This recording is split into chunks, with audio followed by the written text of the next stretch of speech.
ভালোবাসতে আমার আপনার সাথে যোগাযোগ রাখার প্রয়োজন নেই। আপনিও জানেন যোগাযোগ তো একবার না বহুবার বন্ধ হয়েছে, বহুদিনের জন্য। ভালো তো আমি আপনাকে সেদিনও বেসেছি। থাক না যোগাযোগ বন্ধ, থাক না কিছু কথা আল্লাহ জানুক, কিছুটা কি বোধ জানুক, বাকিটা আমি। আর আমার নির্গুম রাতের মাঝে সীমাবদ্ধ থাকুক।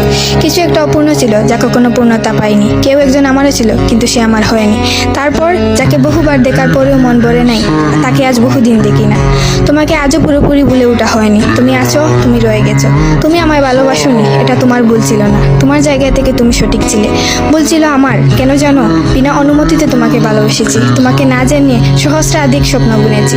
ভেবেই নিয়েছি তুমি আমার। এক প্রকার ধরেই নিয়েছিলাম তুমি কখনোই আমাকে ফেরাবে না। মনে করেছিলাম বাকিটা জীবন তুমি শুধুই আমার।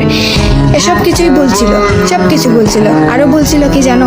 আমি বোধহয় জানতাম তুমি ঘৃণা করতে পারো না, তুমি অবহেলা করতে জানো না, তুমি তুচ্ছ তাচ্ছিল্য করতে জানো না, তুমি অসহায় করে দিতে জানো না, তুমি অপমানের সুরে কথা বলতে জানো না। কিন্তু এসবের কোনো কিছুই তোমারও জানা ছিল না। কিংবা কোনো কিছুই যে তুমি করতে পারো না তা কিন্তু নয়, সব কিছুই তুমি পারো। পুরো চিন্তা ভাবনাই ছিল ভুল। যে আমি ভেবেছিলাম তুমি ঠিক তার উল্টো দিকেই ছিলে।